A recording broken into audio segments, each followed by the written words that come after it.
aconteceu comigo, né? Eu não ia abrir a boca, eu não ia fazer nada. E ela era uma professora extremamente capaz, muito inteligente. Ela tinha os códigos, pegou tudo na cabeça. Ela não Aurélio. Eu falei, fui enganado desde pequeno. Que o Aurélio, pai dos meus mentira. E o índice da Bíblia foi feito para usar. Até agora que dá pano, isso não, mas não. É tanta informação que na hora você procura. Jonas está caindo. Jonas se perdeu no papo, né? Eu fiquei Jonas, só acontece comigo.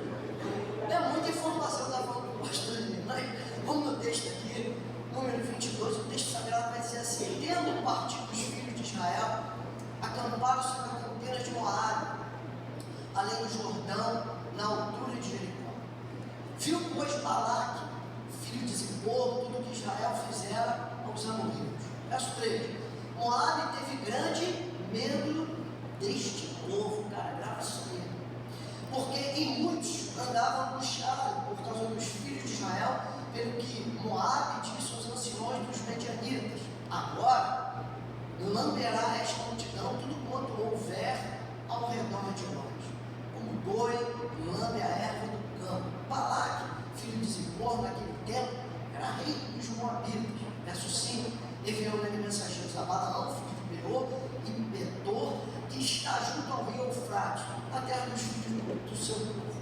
Chamado, dizendo: eis que um povo saiu do Egito, cobre a face da terra, está morando de frente de mim. Verso 6: vendo, pois, agora, rogo-te que amaldiçoe este povo, pois é mais poderoso que eu, para ver se o poderei ferir e lançar fora da terra, porque sei que tem tu abençoar e será abençoado, e aquele que amaldiçoar será.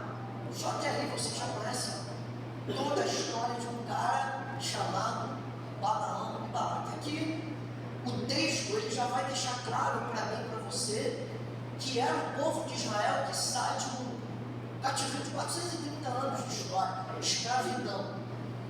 Lembrando, escravo não tem direito, não tem autonomia, não tem força de argumento, ele é escravo, ele está cerceado. Mas aqui o texto já vai dizer que o povo de Israel estava liberto. Esse cara chamado Balaque, ele sabia quem era o povo de Deus, só diz direito. Só que o povo de Israel, até esse momento, estava acampado, diz o texto, de frente para ele, não tinha feito nada. Israel não tinha movido uma palha contra esse cara, o rei de Moabe, não tinha feito nada. Só que o que me chama a atenção é que eles incomodavam. Senhor, isso mesmo.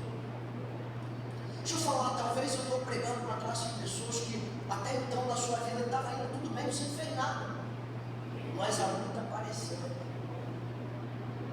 Você não moveu uma palha, você não fez nada com ninguém, algo surgiu, algo apareceu, que está tirando a tua paz, o teu equilíbrio, as tuas emoções, está tentando cercear você dentro de um quadro, de uma mentira que até então não é verdade. Porque a verdade da minha e da sua vida é que Deus é maior em você e em mim, não importa. Ele é o Deus Todo-Poderoso, Ele te chamou, Ele me chamou, Ele vai garantir a tua trajetória, acabou, irmão. Só que esse cara fica incomodado com o povo que até então não tinha feito nada comigo. O que me chama a atenção, o que eu quero ser objetivo com você, é que esse povo, tendo vivido uma escravidão, quando sai do cativeiro, eles começam a brilhar, eles começam a incomodar sem ter feito nada. E aí eu quero abrir para você, tem momentos na nossa vida, na nossa trajetória, na nossa caminhada, que as coisas estão indo muito bem, sim ou não, irmão? Parece que o vento está soprando maravilhosamente bem em nosso favor, e é justo. E é louvável, porque Cristo morreu na cruz, carrega a cruz, para que eu não fosse maldição, como Paulo fala aos Gálatas. Mas aqui, o povo brilhava sem ter feito nada. O que significa? Haverá momentos na minha e na sua vida, eu não vou mentir para você, que haverá momentos de luta. Algumas pessoas vão te invejar, sabia disso, irmão? Fora ou dentro da igreja, alguma coisa vai tentar te paralisar. E o que me chama a atenção, Balaque fica tão incomodado que chama um cara chamado Balaão evidente, diz o texto, não sou eu que falei não, depois você pode pegar lá e ler. Só que o que me chama a atenção é que ele vai nesse cara e diz assim, esses caras brilham muito.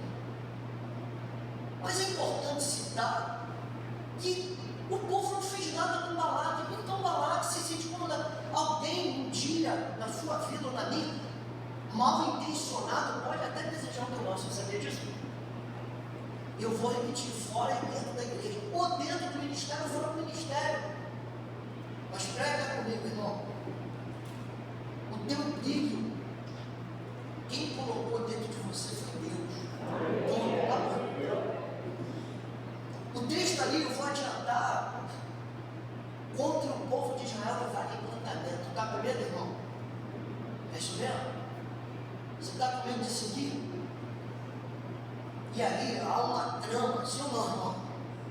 Há um complô, há uma reunião diabólica. O cara falou, meu irmão, vamos fazer o seguinte, eu vou ser muito claro para você. Vamos fazer uma oferenda, vamos fazer um churrasco, vamos fazer um antigo feitiço. Eu vou pagar esse negócio. Você sabia que um satanista me dá um rim para matar alguém? E às vezes o crente choveu e veio na igreja. O dia do evangelismo está muito calor. Não sei se está ofendido não, por favor. Isso é para mim também, não só para você. E ele vem e fala, cara, faz o seguinte, vamos fazer uma reunião aqui, eu vou pagar. A partir do verso 8 diz assim, Balaão lhe disse, fica aqui esta noite e vos trarei a resposta, como o Senhor me falar. Ele já está ali conversando com Balaão, num complô para destruir Israel. Ele continua dizendo aqui, a resposta, como o Senhor me falar. Então os príncipes dos Moabitas ficaram com Balaão. Veio Deus a Balaão e disse, quem são estes homens contigo? O interessante e importante a gente falar aqui, irmão, que alguns estudos teológicos dizem que Balaão, mesmo sendo um profeta do mal, foi um dos caras que Deus mais falou com ele. Você sabia disso? Aí vai dizer aqui no 9, veio Deus a Balaão e disse, no 10 respondeu Balaão a Deus, Balaque, rei dos Moabitas, filhos de Zippor, os enviou para que me dissesse, eis que o povo que subiu do Egito cobre a face da terra, vem agora e amaldiçoa-me. Talvez eu possa combatê-lo e lançá-lo fora. Lá em 1 João 4, marca aí, vai lá comigo rapidinho, só para a gente fortalecer, marca o dedo aí. Primeira epístola, lá quase no final, em Apocalipse 4. Olha o que vai dizer aqui. Primeira epístola de João, capítulo 4, verso 4.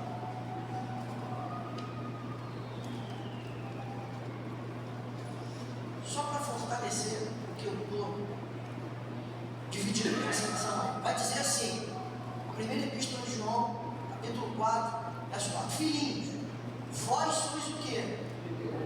Tendes vencido os falsos, porque maior, tem alguém aí?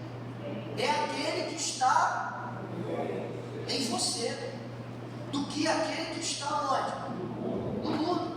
Aqui há um complô, só que Balaque e Balaão, até então, não tinha a dimensão completa, ampla, de quem estava conduzindo aquele povo. Embora Balaão estava conversando com Deus, mas ele não estava dando crédito. Ele estava ouvindo e ele continua aqui num propósito de destruir o povo de Deus através da lança, da guerra. Era uma palavra, era amaldiçoar o povo de Deus. E aqui, ele continua aqui, só para me fortalecer, para mim ir para esse segundo ponto rapidamente. Verso 12, então disse Deus a Balaão, não ireis com eles, nem amaldiçoarás o quê? Porque ele é povo o quê? Então tu é abençoado, irmão. Você é povo abençoado, não interessa. Pastor, mas o atrito está me empurrando para outra direção. Relaxa, porque Deus está no controle da tua vida, teu irmão. Agora, deixa eu repetir para você, você brilha, não importa a tua luta, não importa a tua dor. A dor talvez vai ser da tua vida. E às vezes nós não queremos passar por luta, sim ou não, irmão?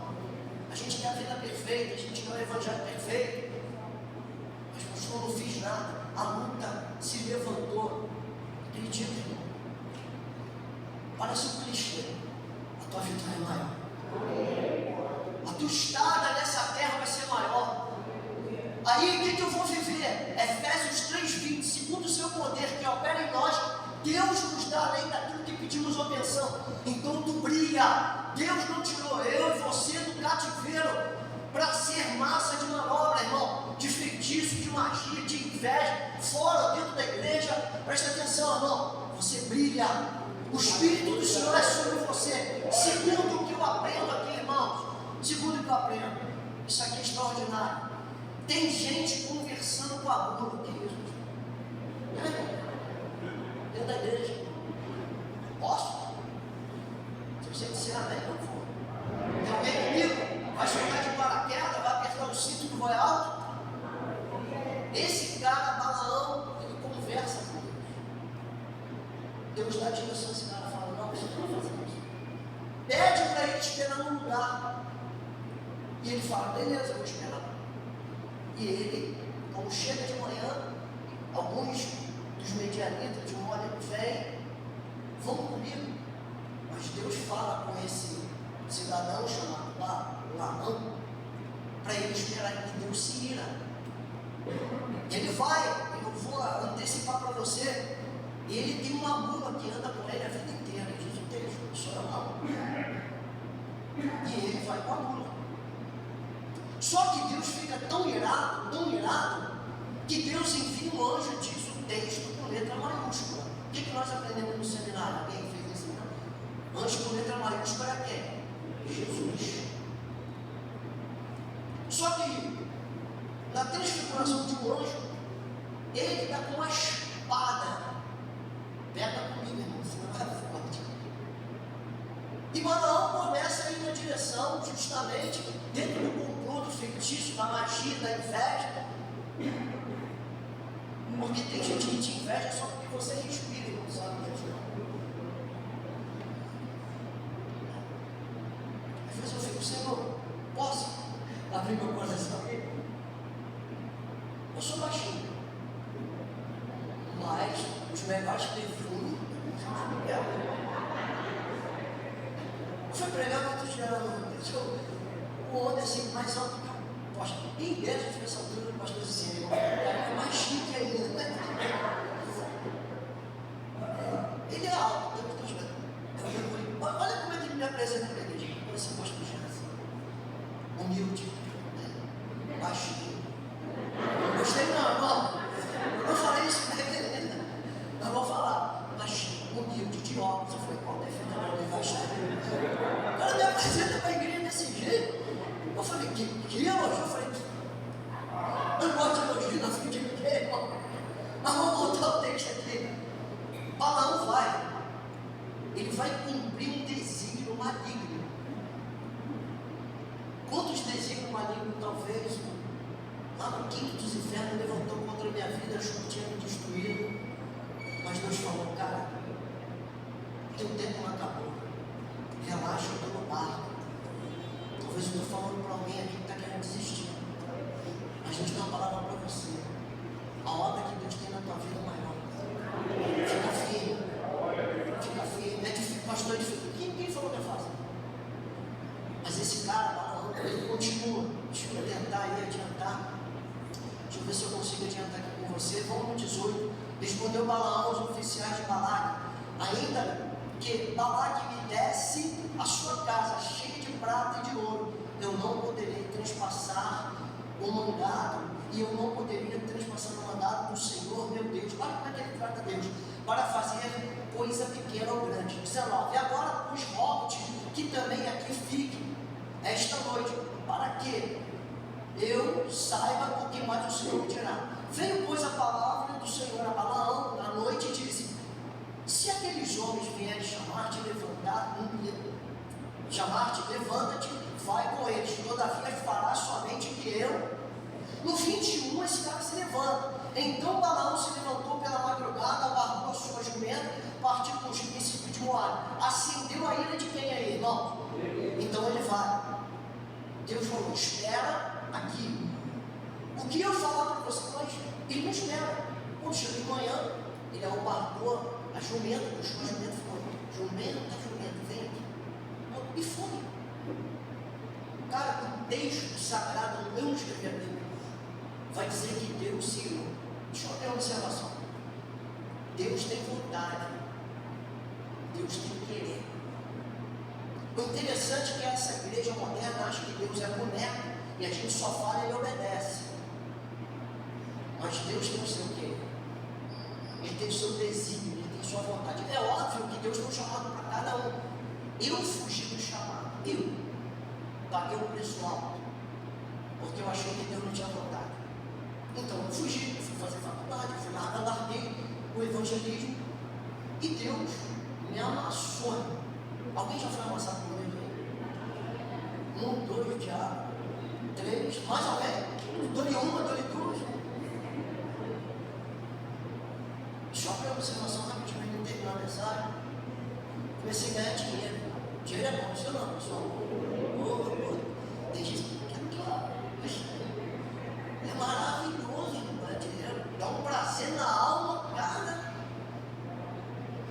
E, poxa, pastor Zé, eu conheci o pastor Marcinho muito bem.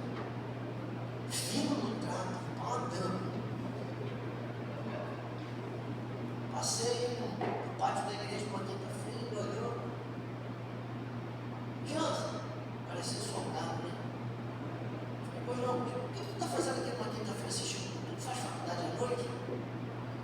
Tranquei, quero você no seminário, mas não falei, não. Mas antes disso, estava ganhando dinheiro. Irmão, igreja, parece que entrou um bicho dentro da minha casa de Deus. Você vai dizer, ministro, ofertante, bonitinho, para a igreja. Deus te deu tudo. E um dia eu peguei, pastor Jansen, humilde, de óculos, baixinho. Estava me apresentando desse jeito. Lavando um galinho de cachorro para ganhar 25 reais. Depois de ter loja, trabalhando na estatal. E aquela mulher, dona do galinho de cachorro, virou para mim e falou, tu tem certeza que tu vai lavar esse galinho de cachorro? E quando terminou, era 9 horas da noite, uma sexta-feira, eu tinha perdido tudo, moeda de R$1 sumiu na minha casa, eu parecia que tinha um devorador, como diz aqui. E eu procurava e olhava para minha esposa, eu falava, o que está acontecendo com a nossa vida? Ela falou, você precisa fazer o que Deus te mandou. Irmão, como Deus nos chama, não tem saída, cara. Porque Ele te chamou para vencer e você ainda não entendeu isso.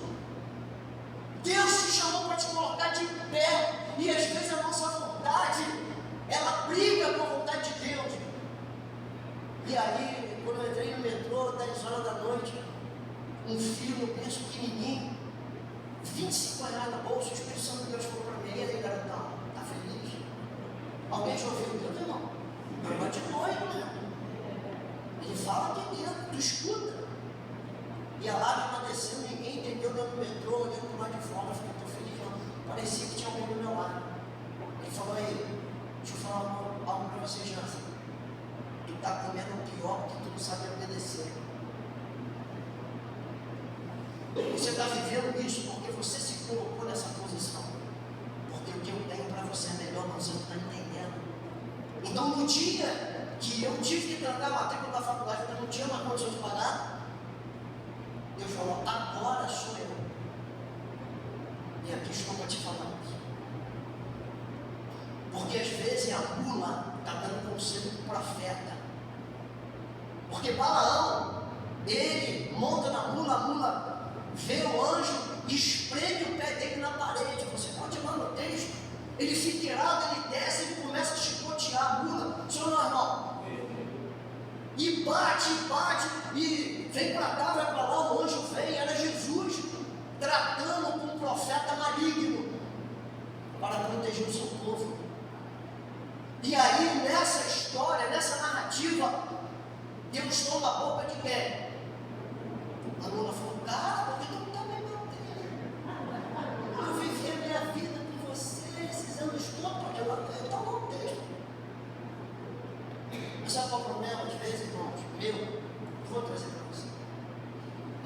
se a mula está com o cinto para ferro dentro da igreja.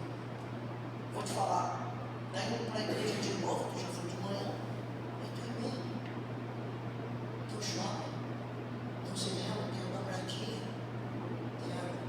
mas tem a praça de alimentação, é mesmo, eu vou para lá. Sabe por quê? Alguns vão, porque recebe o conselho da mula.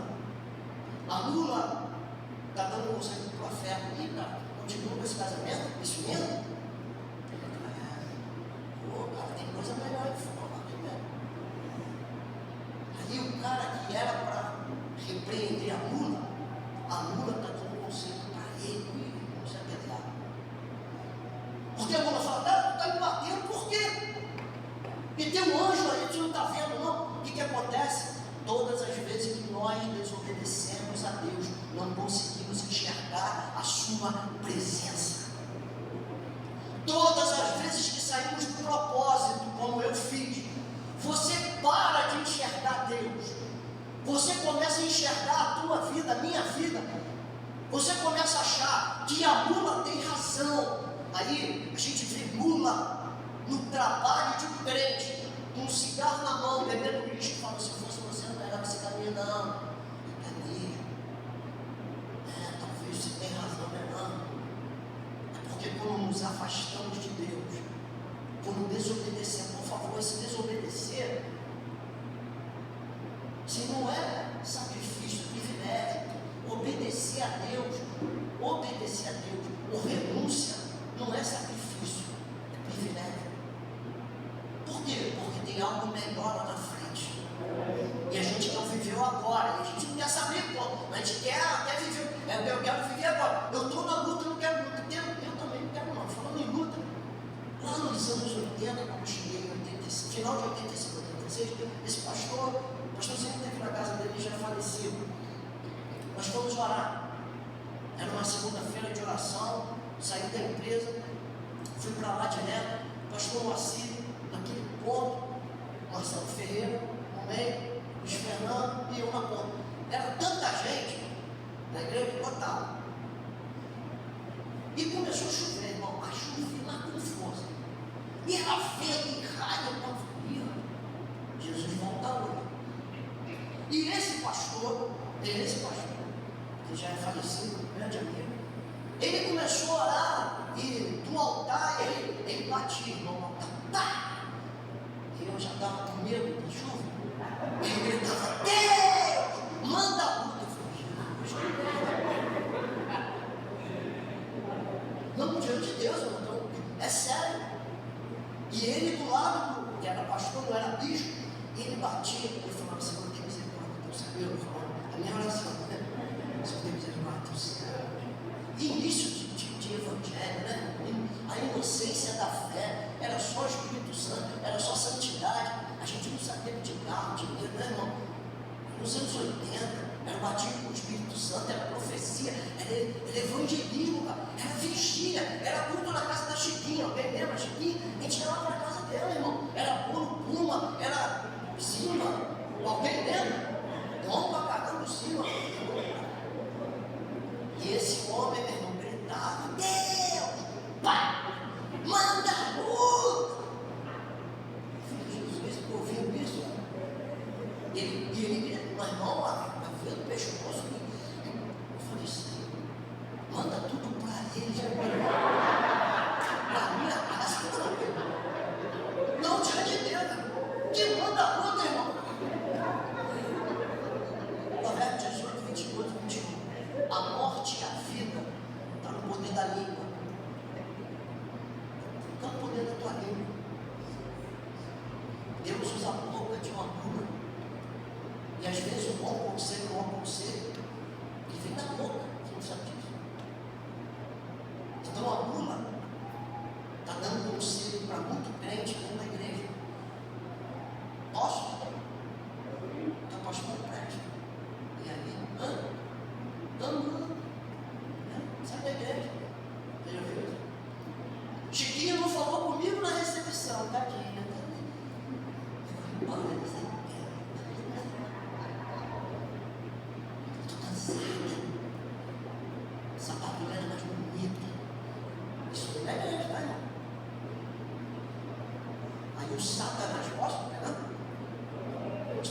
vai me chamar mais não.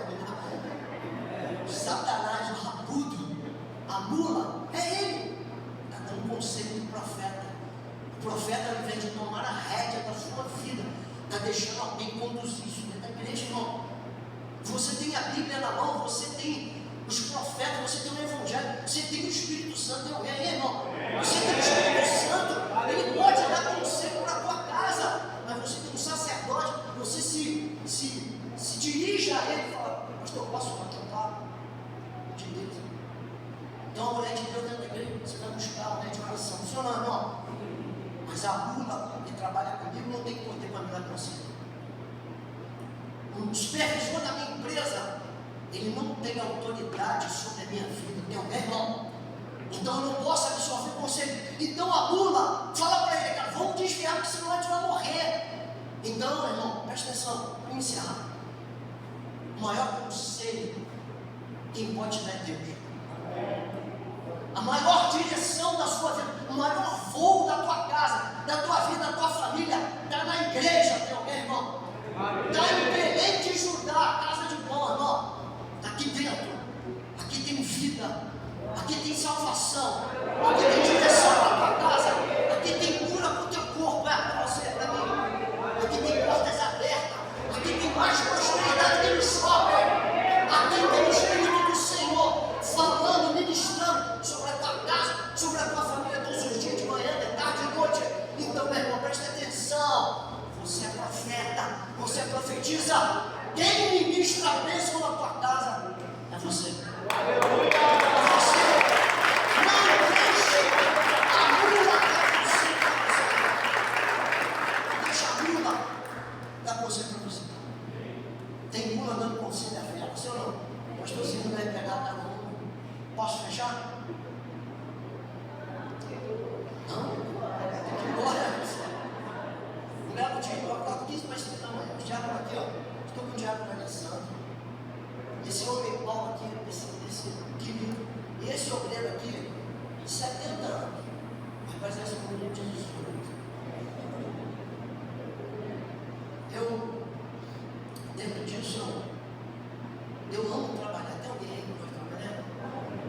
Não, levanta a mão. Eu amo trabalhar, cara. Me dá um gozo na alma. Pastor, só acorda aqui, ó, 15 para 5, feliz da vida. Olha para a dona Jane, cara, mulher só funciona. Mas também, quando Deus fez a mulher, estava no dia mais inspirado da criação. Isso para mim, tem gente que não, para mim.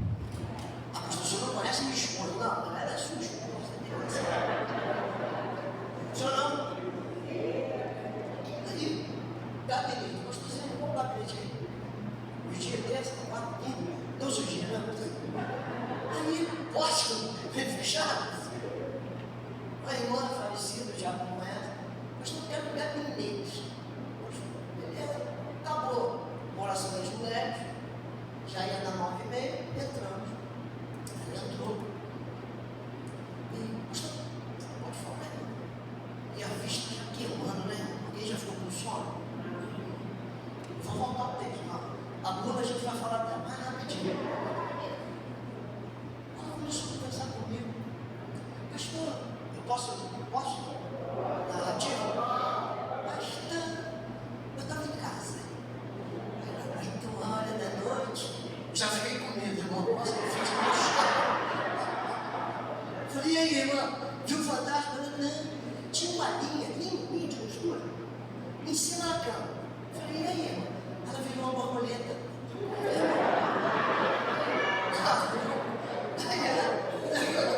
Diante do Senhor, irmão, eu estou diante do Espírito Santo, estou na igreja, eu não acreditei. Eu falei, Senhor, pode aqui, pode sim, eu já te falei. Ela virou uma mariposa, ela começou a me atacar, sai mariposa. Eu corri para a sala e gritei, Taíde! A mariposa está me atacando. Eu falei, e aí, irmão? Eu corri para o banheiro, eu falei, e aí? Ela entrou lá, não, isso, irmão, no gabinete. Pega comigo. Eu falei, e aí? Repreende, pastor, amarrei Satanás. Salva a gente. Parece uma grande brincadeira.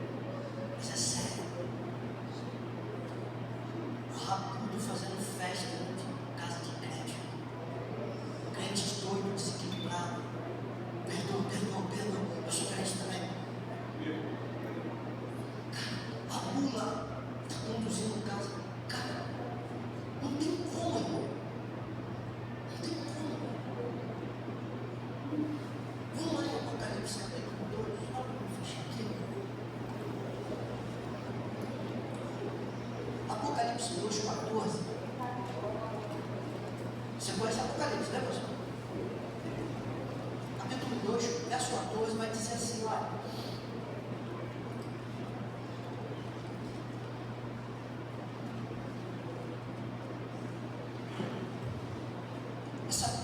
Essa citação, ela vai falar sobre um cara chamado Balaão, a gente acabou de falar dele. Tendo, todavia, contra ti algumas coisas, pois tens ali os que sustentam a doutrina de quem? Esse cara forma uma doutrina. Cara, isso é muito sério. Esse cara influencia uma geração, cara. Tu entende isso, irmão? O Apocalipse vai dizer que ele teve força de expressão maligna, doutrina de Balaão, está aqui, irmão, a Bíblia não mente. Aí ele vai dizer assim ainda, o qual ensinava a Balaque as armas ciladas diante dos filhos de quem? Para comerem coisas o quê? Sacrificadas aos ídolos, e praticavam o quê? Esse cara influenciou muita gente, filhos de Deus, a receber o conselho da gula. Então me perdoa, a tua frequência é o céu, a tua frequência é o Espírito Santo, a tua frequência é a palavra, é a Bíblia. Sem Bíblia, sem Deus. A oração nos aproxima de Deus, mas a fé, ela molda o nosso caráter. Você começa a saber quem está falando contigo, mesmo dentro da igreja. Alguém está pegando? Dentro da igreja. Você começa a entender que a gula, ela não tem autoridade para dar direção à sua vida. Então por isso que é importante, irmãos, nós entendermos.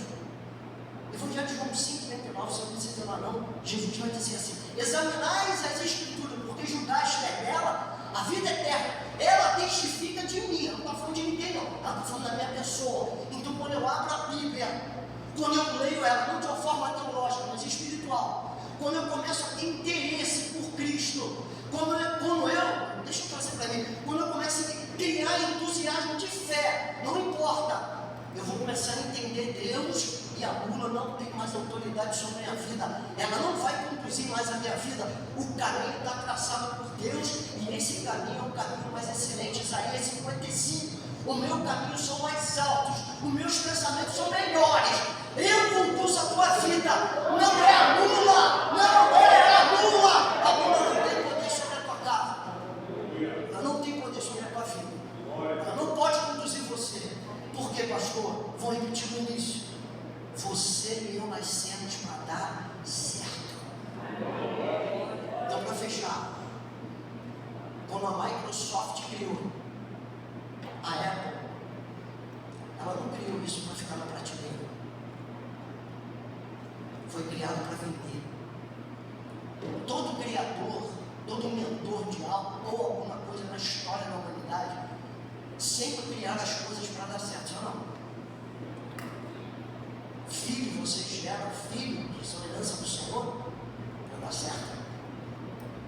Então esses caras, esses grandes pensadores, quando criaram algo ou alguma coisa, foi para dar certo. Então, fechando, Salmo 139, quando Deus te criou, Ele não errou, Ele acertou.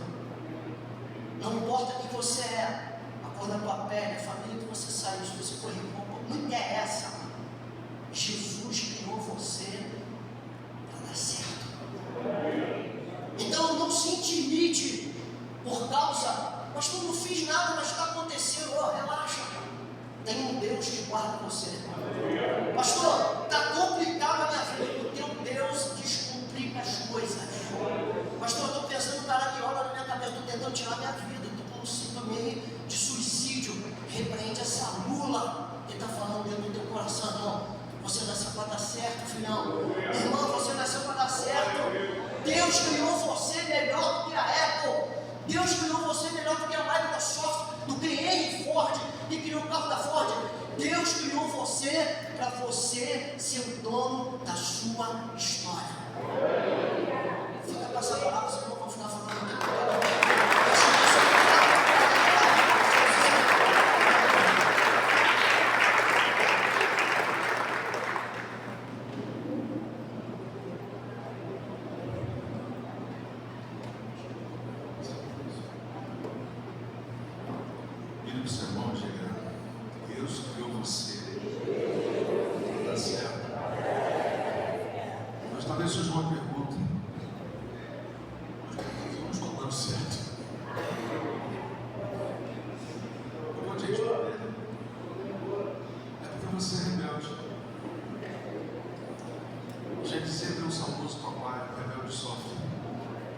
Sofre mesmo. E até os sofrimentos que muitas vezes Deus nos permite viver, não pensa você que Ele está fazendo isso por forma de vingança, mas Ele faz isso, permite isso porque Ele te ama. Porque se você não é capaz de obedecer na brandura, talvez, quem sabe, você possa vir obedecer em pleno fogo ardente. Mas necessariamente não precisa. Não precisa. Você pode realmente ser bem sucedido. Você pode realmente ser um sucesso, sem que necessariamente você tenha que passar por todas essas intempéries. Mas o homem rebelde, irmãos, o homem rebelde, o homem, ele não obedece. Ele sabe, ele conhece até o certo. Ele sabe até que tem que fazer certo, mas ele prefere fazer o errado. E todas as vezes que nós fazemos algo errado, irmãos, pode ter certeza também que as consequências virão. Não adianta você tentar plantar arroz e querer colher feijão. Não adianta, você vai colher arroz. E ainda bem que é arroz. Mas quando a Bíblia nos diz, quando você planta vento, o que acontece? Você pode ter tempestade. Então, queridos, é um conselho, diante de tantos, nós já ouvimos nesta manhã, seja obediente, vá até as suas consequências com Deus que você serve. Se você sabe fazer o certo, não faça o errado, não faça o errado, faça o que é certo, e certamente você vai ter a aprovação de Deus sobre a tua vida. Amém, queridos?